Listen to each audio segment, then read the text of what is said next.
Muy buenos días. Les damos la bienvenida en nombre del Hospital Universitario de San Vicente Fundación a este espacio que no es más que una muestra de nuestro compromiso con el bienestar de la sociedad, pues el liderazgo social con el que nuestros fundadores crearon esta institución hace 102 años sigue aún vigente en nosotros.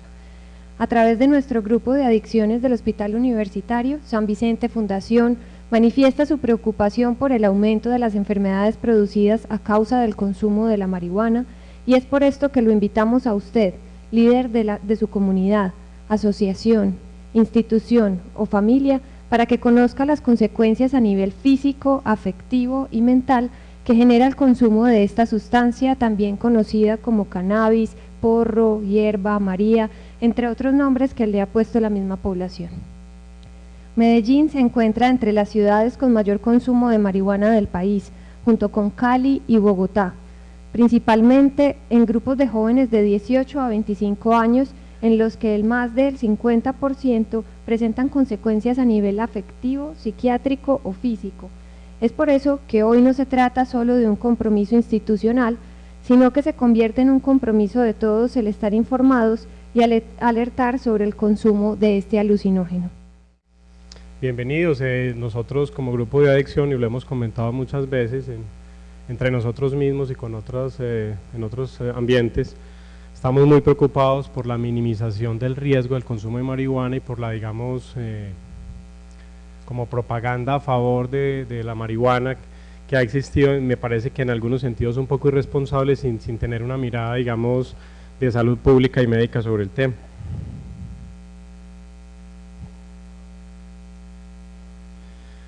Una pequeña reflexión para empezar, es de Carl Jung, un psiquiatra suizo que creó incluso la corriente junguiana en la psicología y en la psiquiatría. Quien no aprende nada de los hechos desagradables de la vida, fuerza a la conciencia cósmica a que lo repita tantas veces como sea necesario para aprender lo que enseña el drama de lo sucedido. Lo que te niegas te somete, lo que aceptas te transforma. En el tema de las adicciones, aceptar que hay un problema o aceptar que hay un riesgo es lo más difícil que hay, y más, digamos, en un mundo como el que vivimos actualmente. Tenemos pues la famosa planta de marihuana, muy conocida yo creo que por todos, históricamente muy usada, parece ser que vino a las Américas como producto del cáñamo, que era como es una fibra, sigue siendo muy resistente, que utilizaban para hacer las velas de los barcos. Finalmente pues también se descubrieron sus usos psicoactivos, y una de las cosas para decir con preocupación, y que vamos también a insistir en este platico de conferencia, es que las marihuanas que se están sacando últimamente son mucho más concentradas, sintéticas, a veces manipuladas las semillas genéticamente, y todo eso hace que sus efectos tóxicos sean mucho más severos y más profundos. Y entonces estamos a veces comparando algunas informaciones de estudios de los 80, pues la marihuana de los 80 era diferente de la marihuana de esta época, y entonces eso nos genera también mucha preocupación. Lo que les venía diciendo, hay como una tendencia masiva, digamos, a aceptar la marihuana como un placer, como inocuo, como, digamos, tengo muchas sensaciones placenteras y no tengo ningún riesgo y todo está muy bien. Incluso con los estudios que se han hecho de algunos posibles usos terapéuticos, también entonces se empieza a tener la idea en la cabeza de que consumir marihuana antes es bueno para la salud y que no tiene ningún riesgo. Sí, pues esta es una publicación que existe, ¿cierto? Española, exclusivamente dedicada al tema de la marihuana y como a temas, digamos, afines a las drogas, haciendo como una especie de apología o de defensa del consumo. Es verdad que el consumo de alucinógenos, sustancias psicoactivas, en algunos contextos muy limitados y mirando muy con lupa, pueden tener algunas cosas positivas, eso no se niega, pero de ahí pues como a negar completamente sus riesgos es una cosa muy preocupante, y está pues obviamente todo el tema del debate de la legalización.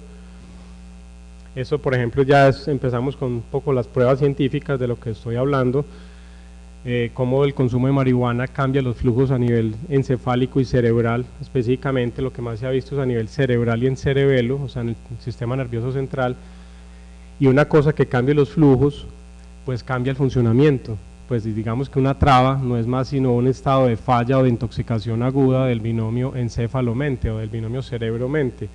Por eso es que la persona bajo una traba altera, digamos, todas sus funciones neuropsiquiátricas o neuropsicológicas. Pues usted hágale una evaluación neuropsicológica a alguien después de fumar marihuana y le dan un montón de alteraciones. Eso lo explica por los cambios en los flujos. Y cualquier cosa que cambie los flujos cerebrales de manera sostenida, usted empieza a consumir marihuana no una vez en su vida, sino que lo hace sistemáticamente, pues genera cambios primero funcionales, en la eléctrica del cerebro primero, en las señales eléctricas, después en las señales químicas y finalmente en las estructuras, ¿cierto? O sea, ahí ya está demostrado daño neuronal, pérdida de neuronas, incluso atrofias cerebrales asociadas al consumo de marihuana, agravado por un tema que la mayoría de la gente no conoce, y es que consumir marihuana, un solo consumo puede demorarse uno en eliminar completamente la marihuana del organismo y del cerebro de 30 a 90 días, un solo bareto, digamos, un solo cigarrillo. Entonces, si usted lo hace cada 8 días o lo hace diario, pues hay un efecto acumulativo claro, y los impactos sobre los flujos cerebrales y los cambios que empieza a producir son mucho mayores. Estos son neuroimágenes, o sea, estos no son dibujos, sino imágenes de estudios de neuroimagen asociadas al consumo de marihuana. Este es como el agente químico, pues lo mencionamos porque el agente, pues el principal, la marihuana tiene aproximadamente entre 12 a 18 cannabinoides, y puede ser que otras 6 a 8 sustancias más que puedan afectar el cerebro y el organismo. Pero digamos el que más sistemáticamente en los estudios ha demostrado que es tóxico es este compuesto, el 3,4-delta tetrahidrocannabinol, ¿cierto? Que es más o menos el compuesto químico en farmacología y en bioquímica. La estructura determina la función, entonces interesante pues observarlo, y cómo ya incluso hay algunos productos sintéticos que asimilan esta estructura. Existen pues dentro de los estudios de cómo actúa la marihuana en el cuerpo, ya se han tipificado claramente por lo menos 2 tipos de receptores, incluso hay otros 2 candidatos, los que llamarían CB1 o receptor cannabinoide 1 y CB2 receptor cannabinoide 2.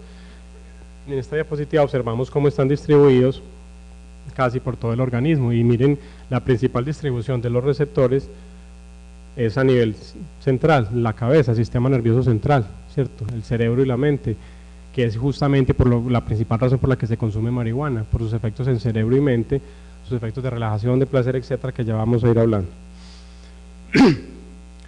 En estos sitios actúa, entonces en estos sitios cambia funciones, y cuando una sustancia cambia funciones sistemáticamente y sostenidamente, pues como les digo, llega a hacer cambios estructurales.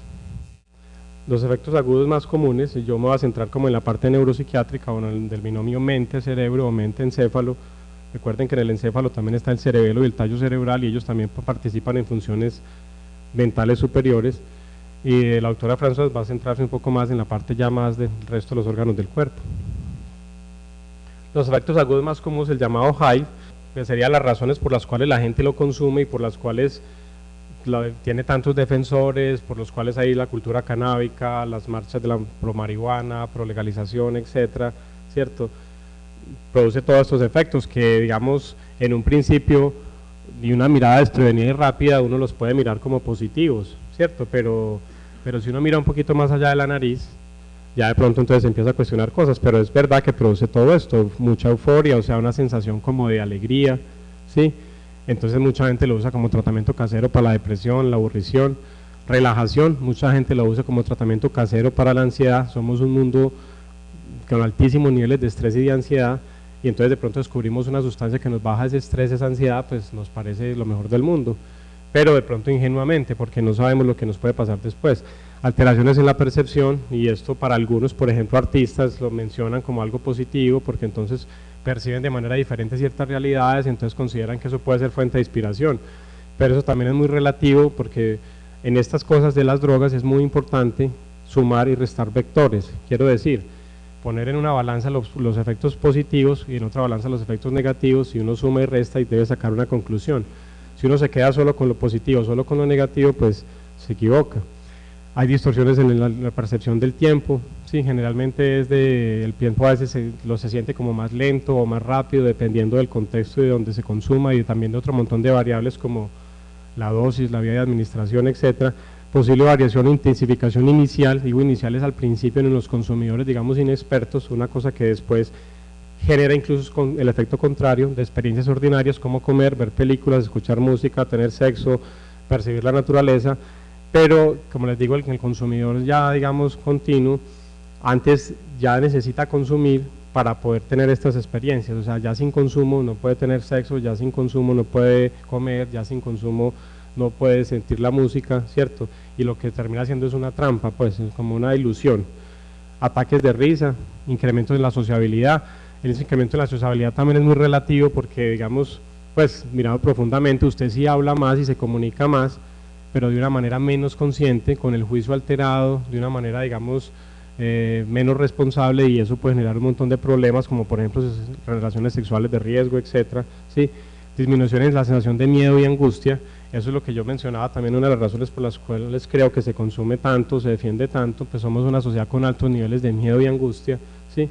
Afectando unas zonas del cerebro, una parte específica del cerebro que se llama la amígdala, como una bolita que uno tiene por acá dentro de los oídos, en el lóbulo temporal, y esa bolita de ese cerebro responde como al miedo. Se sabe, por ejemplo, estudios han demostrado que en las ciudades, las grandes ciudades del mundo moderno, las amígdalas están hipertrofiadas, o sea, tenemos un altos niveles de miedo, y como les digo, y si de pronto alguna vez encontramos algo que nos baja ese miedo, pues nos parece lo mejor del mundo, ¿cierto?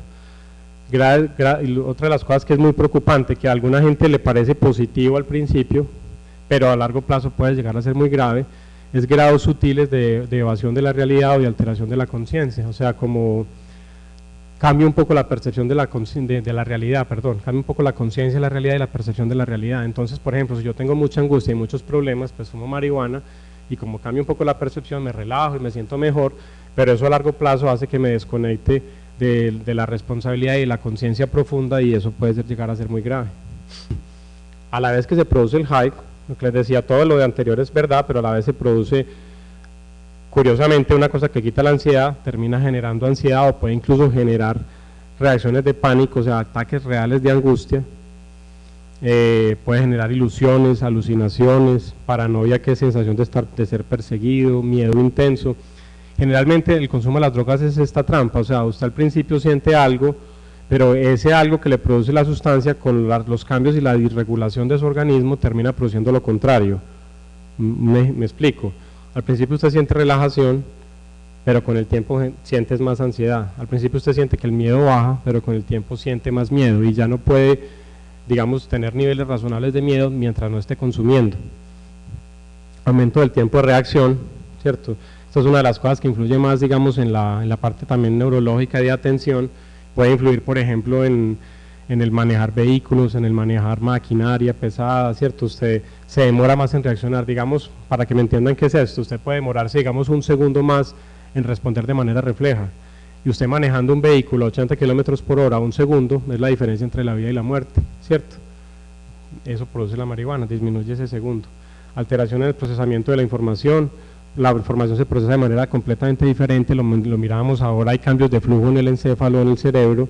Entonces el cerebro bajo marihuana no procesa la información ni tiene la misma capacidad que sin marihuana. Alteraciones en la motricidad y la coordinación, o sea, en los movimientos finos y en la coordinación de los movimientos. Alteraciones en la atención, la memoria y la capacidad de aprendizaje, eso está completamente, digamos, determinado. Alteraciones sutiles y graduales de la conciencia, lo que veníamos diciendo ahorita. Y la conciencia, lo primero es como que usted ve la realidad como desde otro punto de vista, pero poco a poco usted empieza a alterarse en digamos, la capacidad de análisis en las preguntas fundamentales del ser humano, como quiénes somos, en dónde estamos, para dónde vamos, con quién nos relacionamos, cuál es el sentido profundo de la vida. Es así como muchos consumidores terminan viviendo para consumir, o digamos que su sentido de la vida lo da el consumo, o por lo menos no les preocupa la vida o el sentido de la vida mientras consuman. Cuando dejan de consumir, entonces viene como pues como estas preguntas los desbordan y se desesperan. Alteraciones en el juicio, relaciones sexuales de riesgo. Hay un tema con marihuana y sexualidad que a veces no es lo suficientemente explicado, pero hay mucha gente que está usando la marihuana para sus traumas sexuales o para sus disfunciones sexuales y de pareja, y esto también es muy grave. He tenido pacientes, por ejemplo, que me dicen que la única sexualidad placentera que han tenido en su vida ha sido con marihuana, entonces que ellos no van a dejar la marihuana nunca, y que asumen el riesgo que sea, así les dé esquizofrenia, algo así.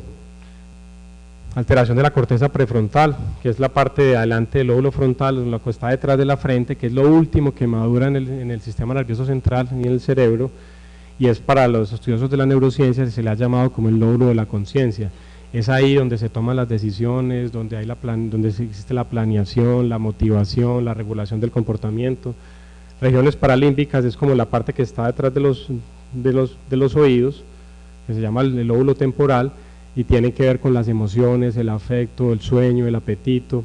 El hipocampo, que tiene que ver con la memoria, el aprendizaje, ¿sí? El cerebelo, que tiene que ver con funciones como la motricidad, también tiene que ver algo con la conciencia, algo con el cálculo. Sistema de recompensa, que es el sistema como de que regula el placer y el displacer.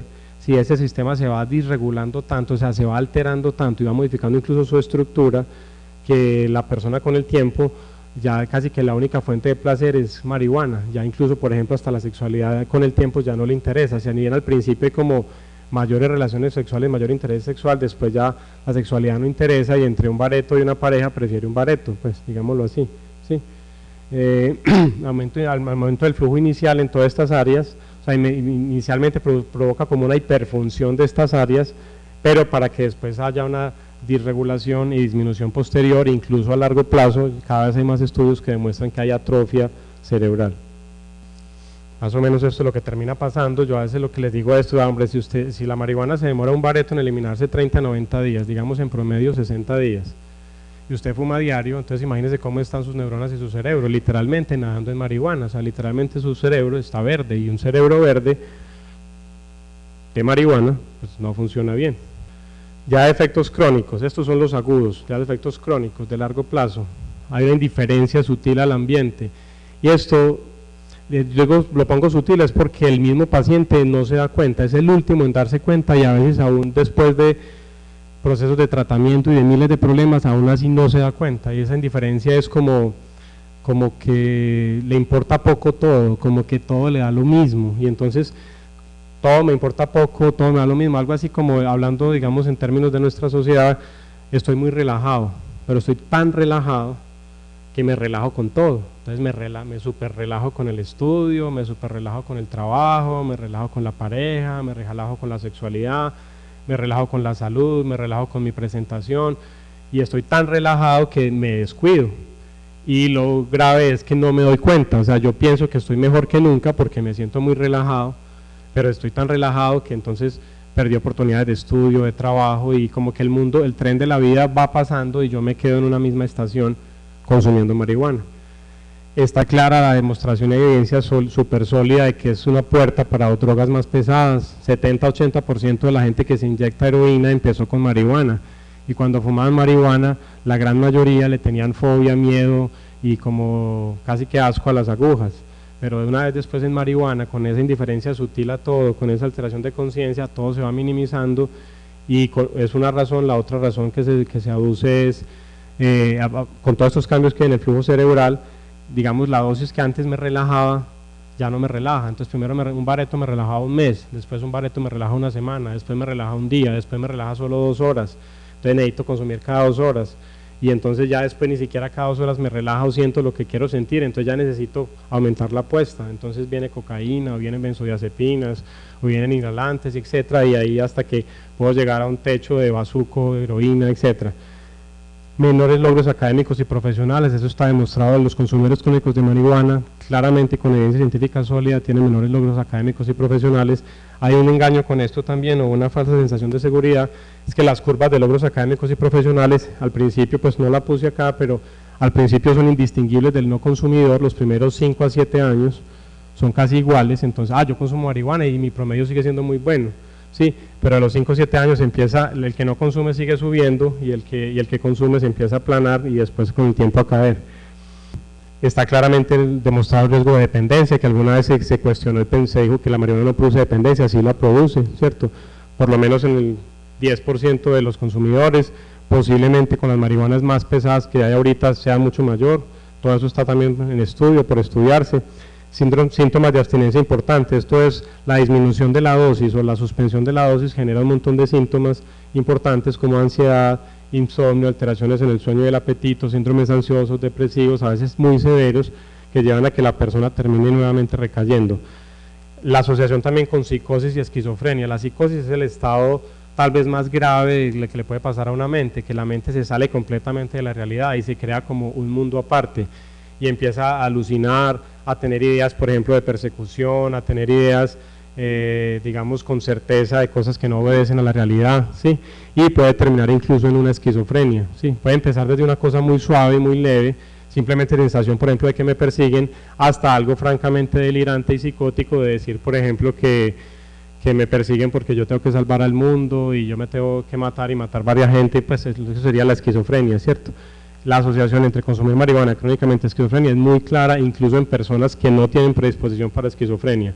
Es más fuerte en la gente que tiene predisposición, pero incluso en personas que no tienen predisposición también la puede producir. Parece ser que no se producen todos los consumidores, eso está en estudio, pero se sabe que si hay un grupo de consumidores que les va a dar esquizofrenia, tengan o no tengan antecedentes de esquizofrenia. Pobre función cognitiva y posible CDI bajo.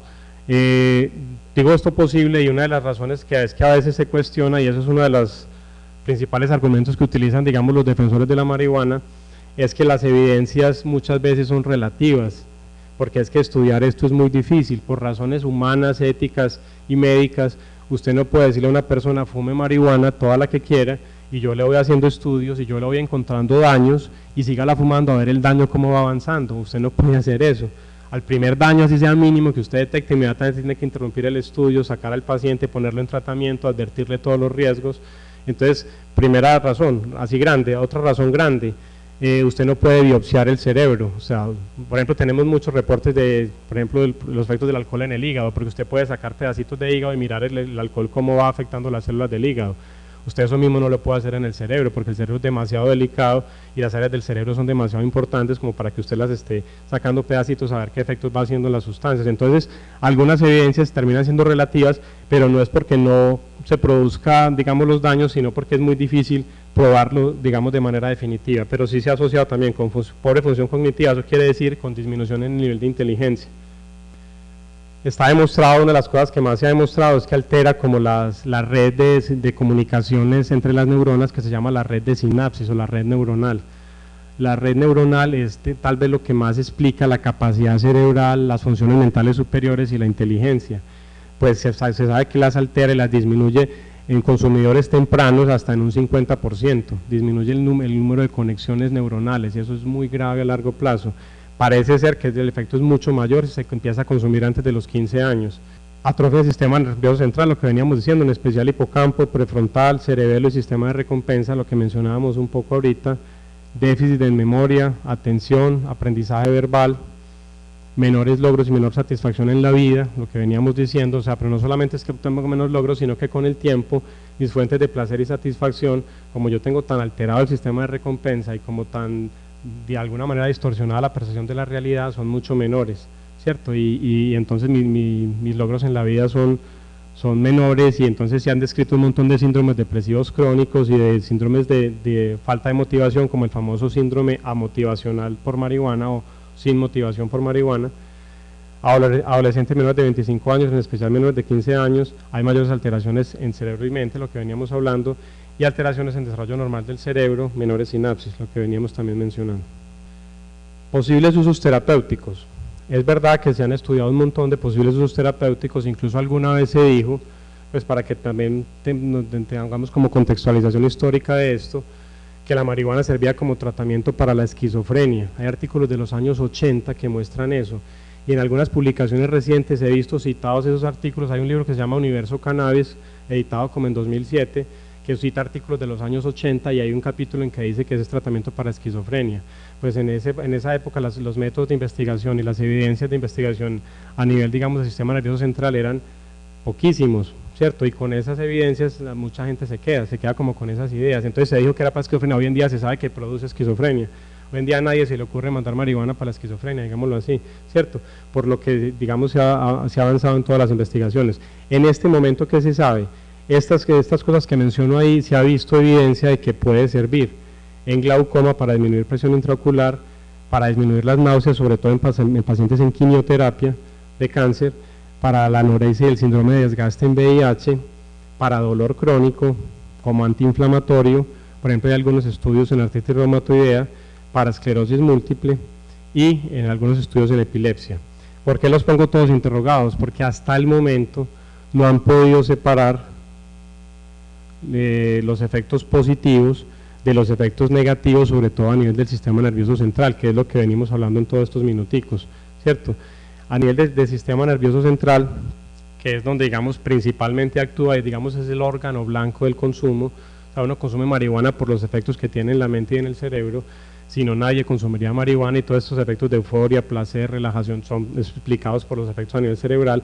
Hasta ahora esos efectos positivos, que tienen evidencia importante algunos, que pueden servir, no se han separado los efectos a nivel cerebral. Entonces, por ejemplo, en la anorexia y el síndrome de desgaste en VIH, si el paciente sí come más y aparentemente tiene menos fatiga y menos desgaste, pero se ha demostrado que la marihuana puede disminuir digamos, la efectividad de la inmunidad celular, o sea, que empeoraría el pronóstico del VIH desde ese punto de vista, y se ha demostrado que la marihuana puede empeorar el déficit cognitivo o el daño cerebral y mental producido por el VIH. Entonces empeora ese daño.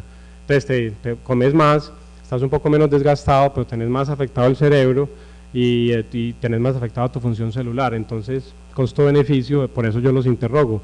Ahí pongo en negrillo el cannabidiol.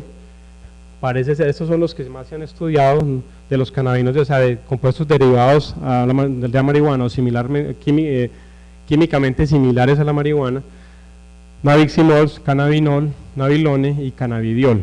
De estos, el cannabidiol parece ser como el más prometedor, porque es el que menos efectos a nivel del sistema nervioso central le han visto, y están como estudiándolo y tratando de potencializar, pues, o minimizar algunos de sus efectos más bien, para ver si es posible como que tenga sus efectos positivos sobre todas estas cosas que hemos mencionado, pero sin los efectos negativos, ¿cierto?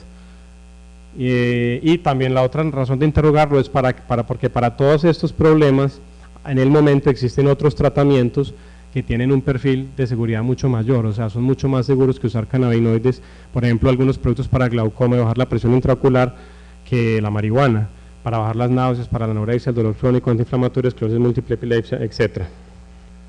Esta es como la principal bibliografía. Pues resalto dos de los artículos como mejor escritos y con mayor evidencia científica, que el uno es este es hecho por el grupo de epidemiología y publicado en Lancet, el grupo de epidemiología de la Universidad de Queensland en Australia, y este es hecho por el NIDA, el Centro Nacional de Drogas de los Estados Unidos, y la directora del NIDA, publicado por ella en 2014, ¿cierto?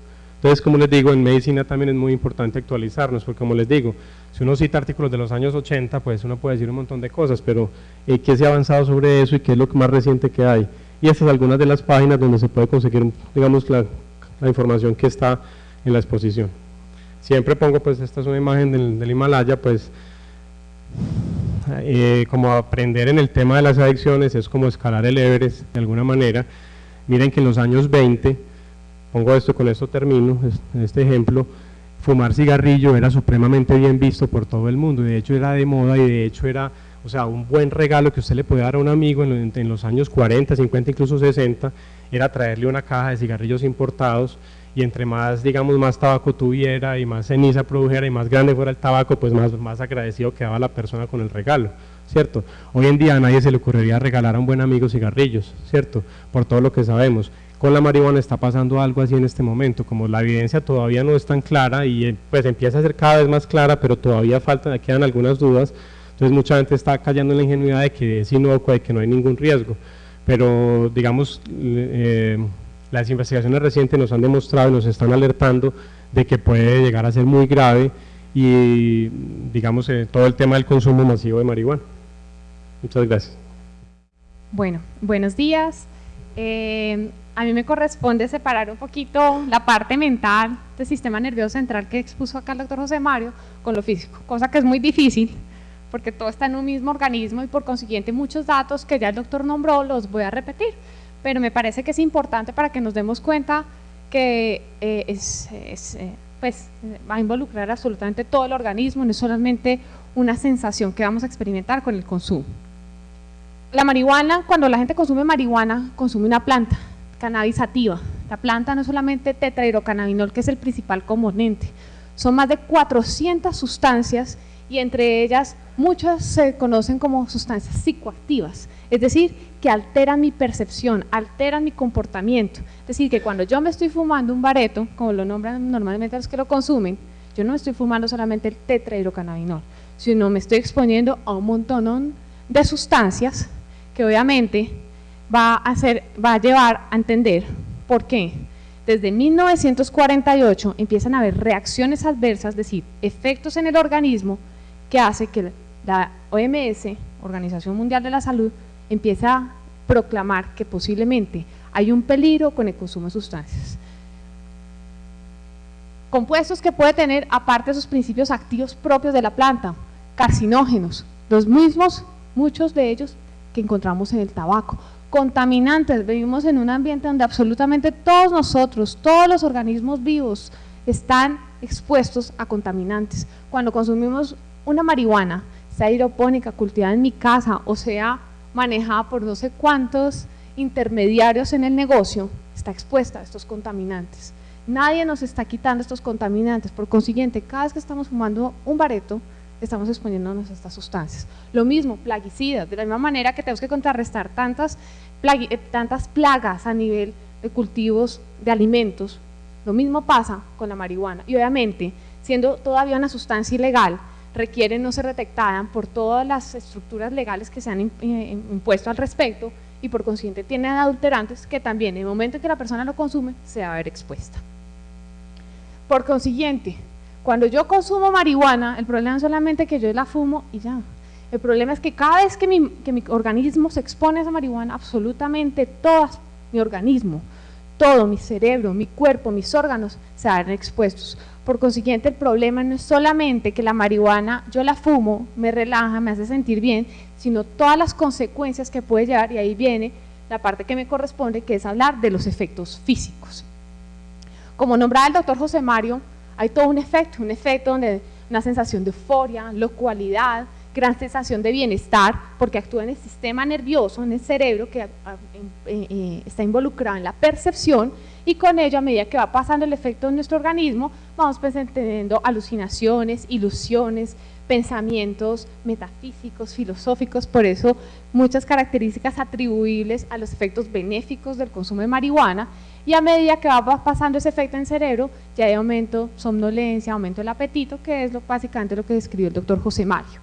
Pero el punto es que como llega a mi organismo, no solamente el sistema nervioso se va a afectar, y en esa medida entendemos que durante la traba van a haber otros órganos implicados. Ejemplo de ello, simplemente el ojo.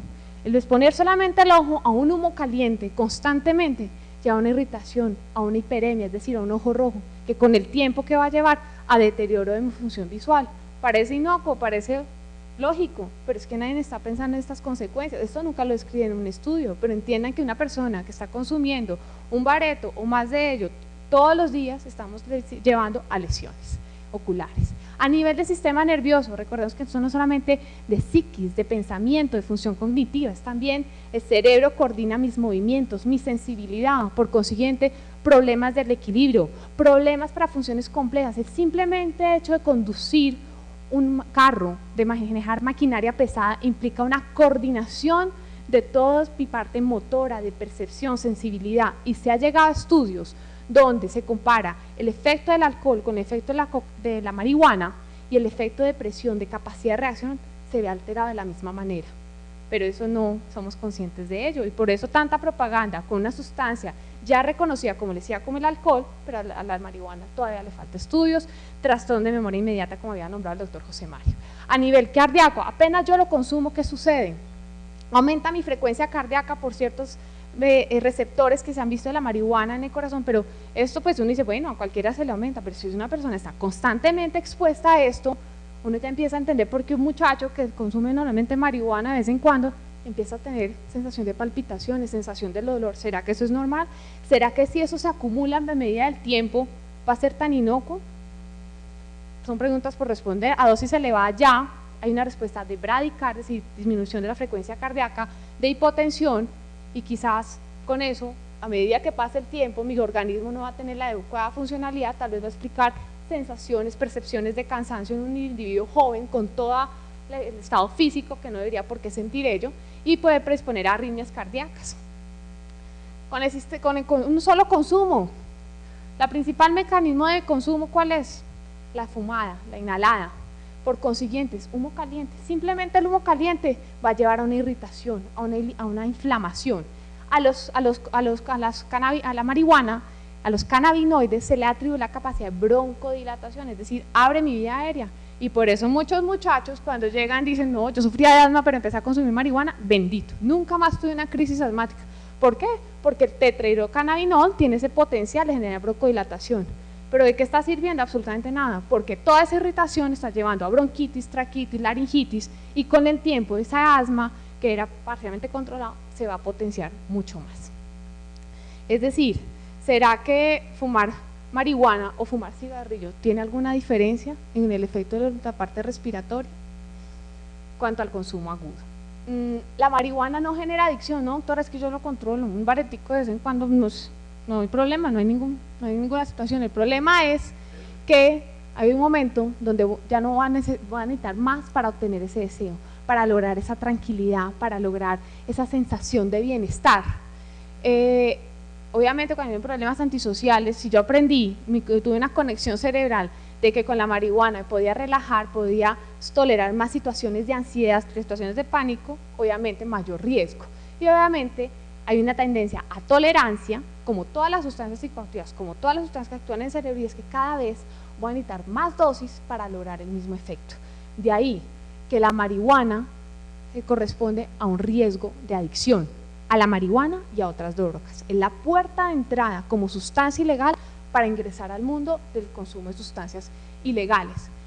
Ahora bien, viene la pregunta, dependencia física o psiquiátrica, digamos que está todavía el estudio. Una cosa es que yo lo deseo, pero mi cuerpo no me lo pide como en el alcohol, pero también hemos visto pacientes que ya no pueden dormir porque falta la marihuana. Entonces, como decía el doctor, hay evidencia que está en pro de todos estos datos que les estamos dando y hay otra evidencia que está en contra. Pero primero recordar, 50 años de un consumo tan activo de marihuana no es suficiente para determinar si estamos ante un problema, si no es suficiente tiempo para determinar el impacto que tiene en una enfermedad. ¿Cuántos llevamos con el alcohol? Hoy sabemos qué hace el alcohol, pero ¿cuántos años hemos necesitado para realmente evaluar el impacto en la salud? Entonces, realmente no podemos decir que efectivamente, como la marihuana hasta el día de hoy, 50 años después, no hay la evidencia exacta, cifras específicas en ciertos estudios para decir que esto no se asocia, para determinar que la marihuana es inocua. Cuando consumo crónicamente, todo el mundo dice, no, pero es mejor fumar un bareto que un cigarrillo. ¿Hay alguna diferencia cuando vemos esto hacia el ojo? No, es el mismo humo, es la misma lesión y se ha llegado a hacer relaciones donde un cigarrillo de marihuana puede equivaler a generar lesión, a fumarse 2.5 a 5 cigarrillos de tabaco. Entonces mucha gente dirá, pues mejor entonces fumar la marihuana. Bueno, tal vez mejor, tal vez la incidencia de cáncer sea menor, tal vez la incidencia de lesión, de inflamación en nuestro tracto respiratorio sea menor, pero hasta la fecha yo no he leído ningún estudio, creo que el doctor José Mario del Grupo de Adicciones, donde ustedes relacionen, por ejemplo, menor incidencia o mayor incidencia de esquizofrenia con tabaco. O sea, el tabaco jamás se ha relacionado con un deterioro cognitivo, una predisposición a enfermedad mental, como sí ha tenido el nombre y se está empezando a evaluar en los estudios el efecto de la marihuana. Entonces, si uno diría, entonces menos lesivo la marihuana en relación al cigarrillo para todo lo que es mi compromiso, digamos, de mi organismo, pero en cuanto a mi parte mental, el cigarrillo vendría siendo más seguro. Entonces, ¿qué sería lo ideal? En realidad lo ideal es ni cigarrillo ni marihuana, no hay necesidad de hacer esa comparación. Ahora bien, nos tenemos que aferrar de estas proporciones para darnos cuenta que si el cigarrillo ya ha llegado a generar tanto impacto y ha implicado tantas campañas de salud pública, por consiguiente la marihuana va por la misma vía, solamente que falta un poquito más de tiempo, unos añitos más, para llenarnos de argumentos y darnos cuenta que va a ser igual de lesivo al cigarrillo. Por consiguiente, los ya estudios hablan de que marihuana puede relacionarse con enfermedades como la del cigarrillo, enfermedad pulmonar obstructiva crónica, asma, mayor riesgo de cáncer a nivel respiratorio y gastrointestinal. ¿Por qué? Por las técnicas de inhalación. Un bareto se fuma con todo el deseo de aspirar todo el humo, por consiguiente estamos sometiendo a nuestro cuerpo a un sinnúmero de partículas, a un sinnúmero de irritación constante que obviamente va a llevar a lesión. Hay una acción que genera mutaciones y por consiguiente cáncer, y hay una tasa muy elevada de carboxiemoglobina que básicamente es una alteración en el transporte del oxígeno a través de todo mi organismo, y esto se ve mayor con la marihuana que con el cigarrillo. Esto lo demuestran estudios. Por consiguiente, esta propaganda que se ha limitado al uso de cigarrillo, yo creo que nos podríamos atrever a emplearla también para empezar a generar propaganda que fumar marihuana no es precisamente lo más inocuo. Obviamente el compromiso es proporcional al tiempo de exposición. Se dice que fumar de 3 a 4 baretos al día hay mayor posibilidad de lesión en tracto respiratorio, pero recordemos que esto es ilegal, acá no hay una medida estándar, acá no hay una planta específica que tenga tanto porcentaje de tetrahidrocannabinol. Por consiguiente, esta medida puede ser un bareto según la técnica o la sustancia o el tipo de marihuana que se esté empleando. Entonces, si nos damos cuenta, no hay unas cifras exactas donde nos podamos decir, someterte a partir de tanta dosis hay lesión y a partir de tanta dosis es segura. A nivel cardíaco, con el tiempo se ha visto mayor asociación con infartos cardíacos, accidentes cerebrovasculares, accidentes isquémicos transitorios. Si bien no todos los mecanismos están conocidos, se ha visto que hay receptores para la marihuana a nivel de todos nuestros vasos sanguíneos, y en esa medida uno entiende por qué puede haber todo este tipo de lesiones. A nivel del sistema inmune, nuestras células de las defensas tienen receptores, y de ahí se ha visto que, por ejemplo, cuando una persona, el cáncer, todo el tiempo estamos generando sus células potenciadoras de cáncer, pero como tenemos defensas, esas células se van eliminando. Lo que se ha visto es que con la marihuana esas defensas se tienden a disminuir y por consiguiente no todas las células se van eliminando. Y si adicionalmente recordamos que cuando fumamos un bareto, cuando estamos expuestos a la marihuana, también estamos expuestos a sustancias cancerígenas, obviamente es lógico pensar que hay un mayor riesgo de generar un cáncer a largo plazo. También, si nuestras defensas están alteradas, mayor riesgo de infecciones, casos de caries, gingivitis, pacientes consumidores crónicos de marihuana pueden presentar esto, neumonía, y me llama mucho la atención cómo en pacientes con diagnóstico de VIH, el deterioro cognitivo que se asocia al propio VIH se ve acelerado ante la presencia de consumo de marihuana. Por consiguiente, todas estas defensas también se ven alteradas en un paciente VIH que esté consumiendo dicha sustancia. Ahora bien, esto también, para que vayamos a otra paso de la moneda, veamos la otra cara de la moneda, recordemos que hay unas enfermedades que son enfermedades autoinmunes, donde el mismo cuerpo se ataca, es decir, mis defensas están viéndome a mí como un enemigo. Entonces, si la marihuana llega a disminuir las defensas, posiblemente la marihuana sea muy útil para evitar la progresión de enfermedades autoinmunes. Entonces, si se dan cuenta, hay efectos benéficos, pero también puede llegar a haber un efecto muy benéfico a un futuro para determinadas enfermedades. Pero obviamente esto está en estudio. 50 años, 10 años de esto no es nada. A nivel hormonal, se ha visto que hay anomalías estructurales en los espermatozoides, tanto estructurales como en funcionamiento, sobre todo en jóvenes de 18 a 30 años. ¿Eso qué implica? Una alteración en la reproducción, una disminución del deseo sexual, y eso tiene un impacto, sí, que quizás no se mide o no es lo más importante, lo más llamativo y lo más evidente, pero ya va teniendo un impacto. En caso de las mujeres hay ciclos anovulatorios, y obviamente también se ha visto que hay una alteración, de la misma manera que se altera todo esto de testosterona, etcétera, también se alteran otras hormonas fundamentales para nuestro funcionamiento. En caso del embarazo, no, es que yo consumo marihuana, no hay ningún problema.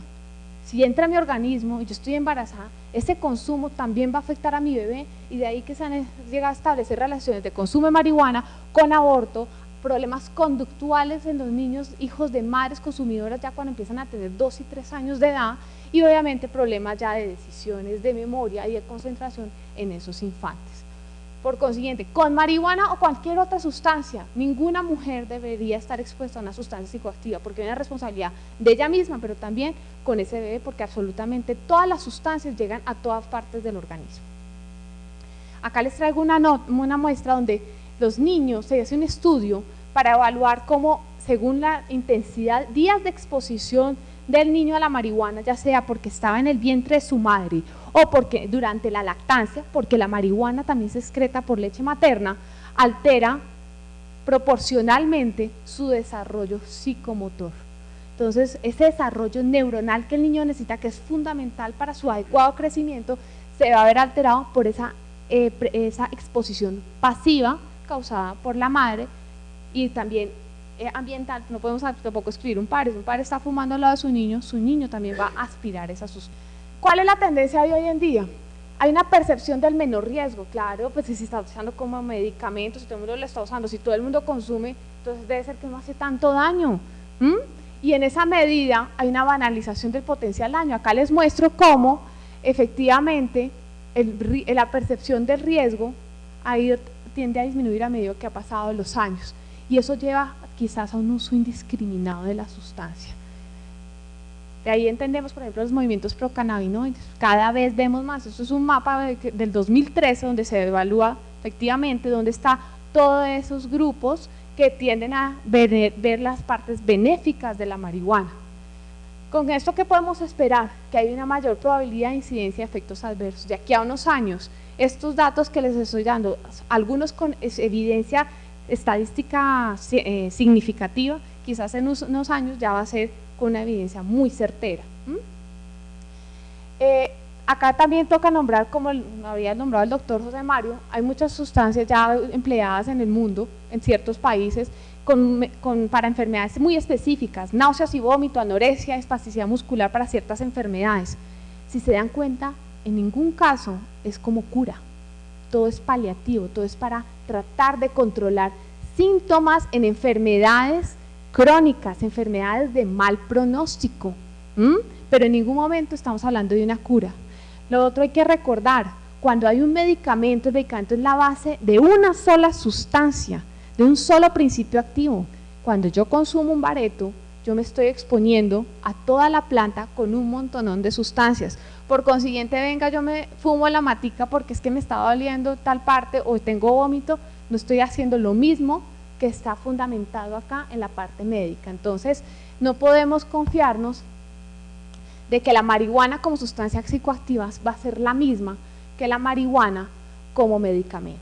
Y acá y siempre que se están haciendo los reportes, los estudios clínicos de la marihuana como medicamento, siempre hay un limitante, y es que hay toda sustancia que uno consume, absolutamente toda, tiene un efecto, siempre puede tener potencial de efecto adverso, y acá el gran limitante es el efecto psicotrópico, el efecto en mi salud mental, en mi salud psiquiátrica, y ese es el gran limitante, hasta qué punto yo tomar estos medicamentos a largo plazo, es decir, tenemos que esperar unos años, no va a conllevar a un mayor riesgo de enfermedad mental, trastornos de ansiedad, trastornos de...